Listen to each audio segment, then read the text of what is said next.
Hello, this is Adrian Jr. of Sun City Outdoors, and we just recently got a call from our good buddy Rashawn. He's a huge trapper around here in the state of Nevada, probably one of the best around. So I've been wanting to do this video with him for a while now. He's gonna actually show us how to trap coyotes. And coyotes are just a big nuisance around here in Nevada. They kill people's pets and everything. So trapping season's coming up, and he's gonna show us how to do it. So I'm getting ready to go meet up with Rashawn. He's gonna go show us how to trap stuff, so I'm getting my camera ready, and I'm gonna meet you guys out there. Friends in the field.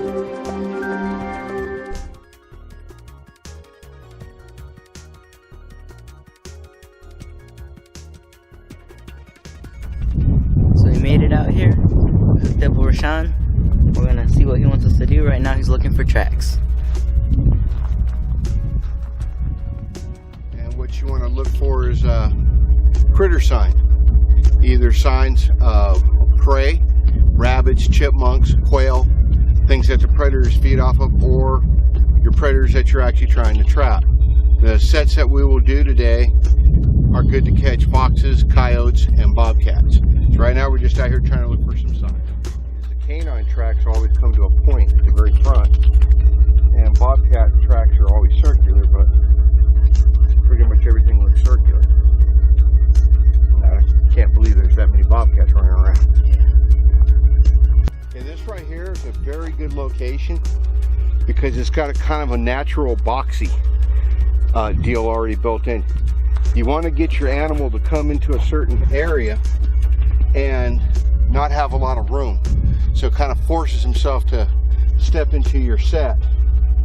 And what we're going to do on this one, we're going to do what's called the hole set, and we'll get a little auger out and make a hole, and it arouses curiosity and make them want to come in here.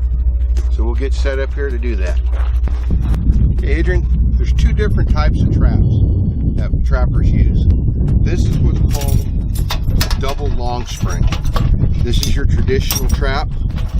The design on this particular trap hasn't changed in over 200 years.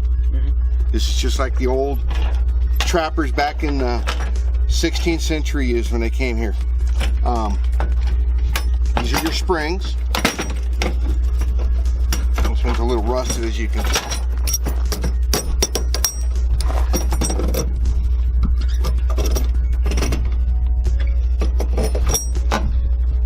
This is called your dog. And this little round guy, that's your pan.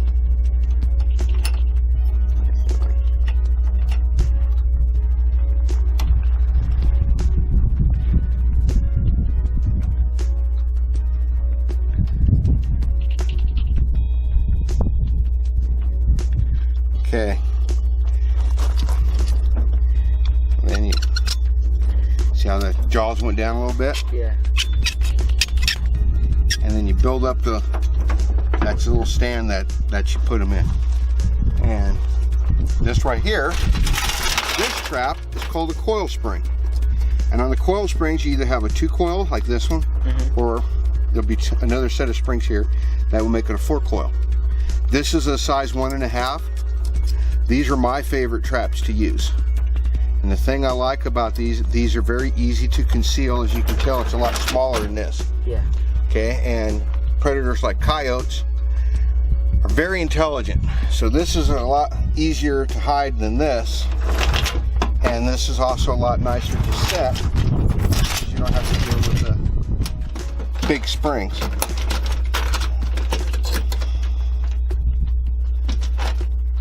And you saw how easy that was. Okay, now a lot of people say that trapping is cruel and it, maims the animals and they get broken legs and stuff like that. And maybe in some cases that's true, but these traps are designed to capture and hold an animal by its foot. They're actually called foothold traps. Okay, and I'm going to demonstrate by sticking my fingers in this trap. Okay? Okay. Oh, I hate this. As you can tell, I'm not in a lot of pain. Okay. Okay, and there's no blood.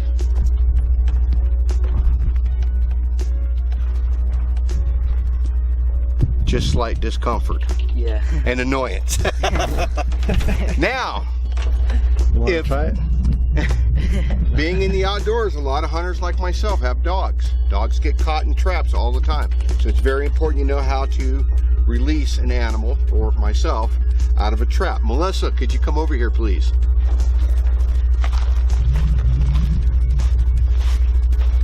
These are the ears. You just push down on the ears and release whatever's in your trap. On this trap, you want to push down on these springs or step on them, and then that would open the trap to release it. Okay, so now that we've known the difference here, let's get started on making a set. Even more fun when you get both ends hot.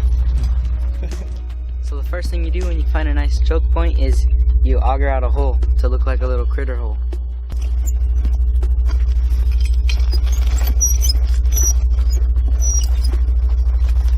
That's a pan cover for a different size trap that we use, but we use it for the bottom of these 1.5s, and what that does is it prevents rocks from getting underneath. Then we put a smaller pan cover over the actual trap itself. Can I see one of those pan covers, Melissa? It's just a clear piece of plastic? Mm-hmm. Oh, okay.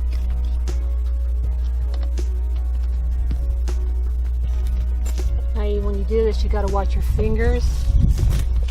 Sometimes these sets are a little too sensitive, and they will pop. And they'll Yeah, these are set to fire at about 3 pounds.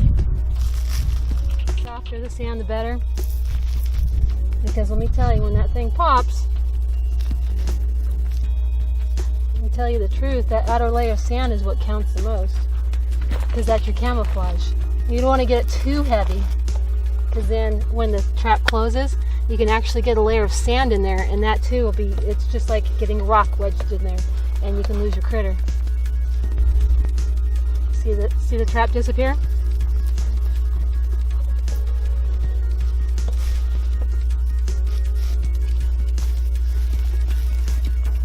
Now I'm going to use this natural stuff around it to cover it, minus the little rocks. And I'm also going to blend in the edges a little bit. Normally, we'd already had the stake driven in, little hole dug with the chain wrapped inside the hole and covered up. And this is just a demo. Before we actually set the trap, we generally take pictures. Mm-hmm. And then we try to make it look as close to the original as you can. So that they'll never suspect it's there. Exactly. I believe they pay close attention to detail. Now what we would do with this is our scent. Ooh, you know, guys, take a little whiff of that, Adrian.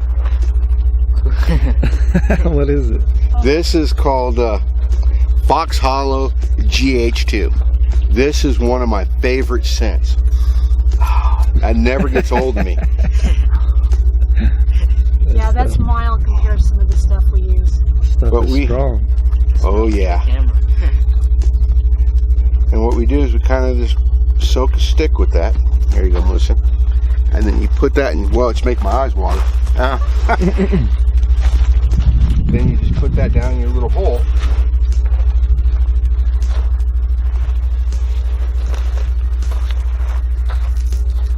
And when the critter comes by, he'll smell that. And then he'll key in, because you look from the trail here. That also arouses his curiosity, because he's thinking, hey, that wasn't here the last time. Let's see what's in there. Smells good. So he's focused on that, and in case there was any mistakes made on the set, he's not even paying attention to that, because now he's keyed in. He's got the visual and he's got the smell. And then if everything works out, boom, we got his paw. Yeah. And that's a whole set. All right, how many of these are you authorized to do for hunter? You can set as many as you want. Melissa and I usually try to run a small line of about a dozen or so. This is kind of our hobby. We do it on our way home from work. I don't know if you guys can see it. They made a little hole. Looks like a critter hole. It has scent in it now. So the coyote walks up. He has his eyes on the hole. He smells a nice scent coming from it. As he walks up, he steps on that patch right there. Go ahead. It's hidden pretty good. Further up.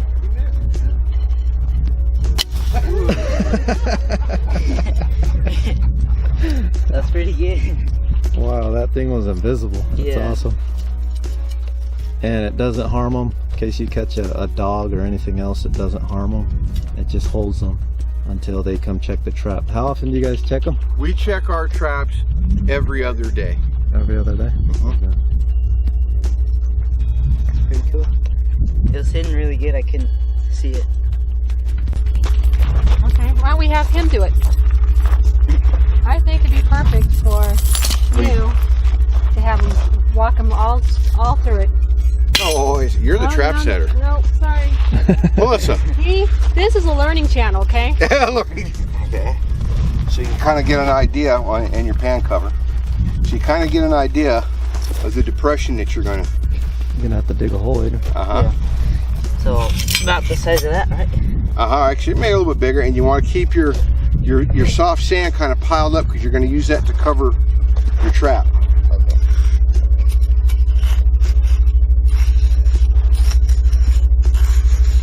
So what's gonna cause them to walk by the flat trap?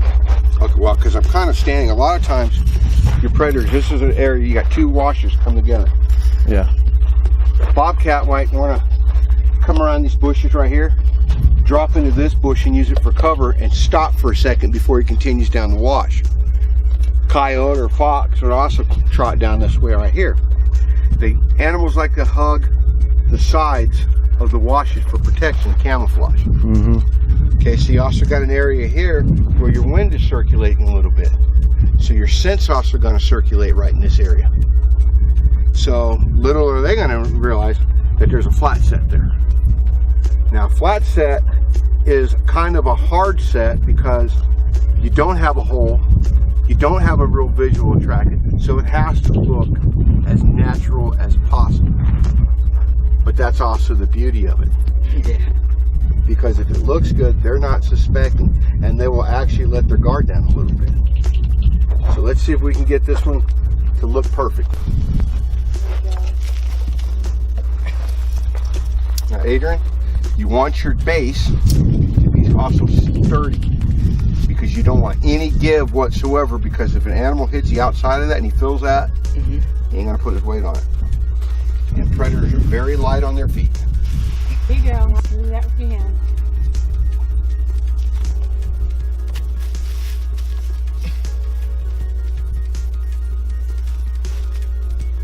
That's good, right? So do I put this in first? Nope, nope, nope. That goes over your jaw. Oh, okay. Yeah. Nice. There you go. Now pick your pan up a little bit. And make sure you're fastened there because you Now release. ease your hands away slowly. Here you go. Snap.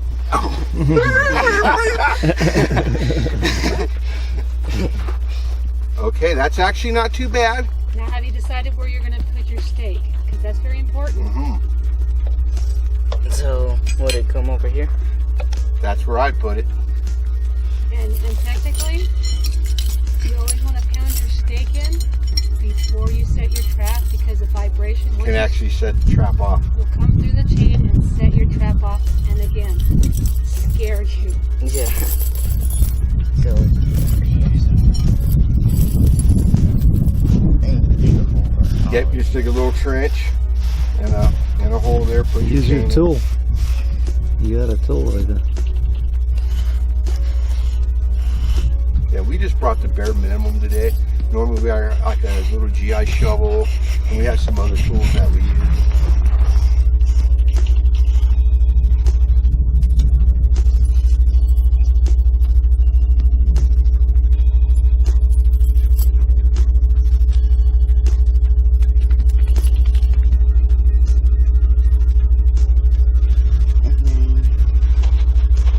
Is there the smaller one in here? Hang on, yeah, right here. Now, the only problem I foresee with your trap there is your pan's up a little high. Now, what you want to do is grab both sides of your jaws, okay? Once you got that, put a little bit of pressure on that pan and ease it down. You got probably about a 1/4 inch before that trap will fire. Okay? And if it pops, make sure you got your good tension on it. So if it does pop, you aren't going to snap yourself. Okay, hang on. Ease your hand away so I can see it.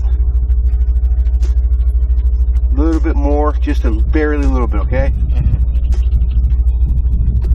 Okay, perfect. Ease your hand away. That's a deadly trap right there. And your pan cover just went over by that auger.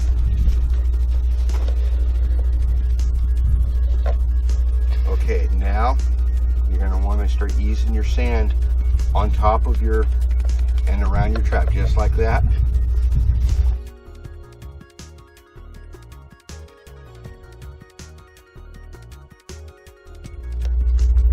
So a trapping license, pretty easy to get. You just go over the counter. Just go in, tell them you want a trapping license, and they'll give you one.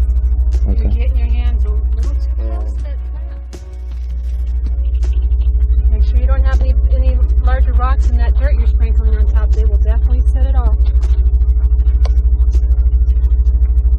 Snap your fingers one time. That's how you learn. That's how they learn. That makes you a real trapper. Yeah, you have a little trapper kid. You should catch yourself a couple times. Wow, it's actually looking pretty good.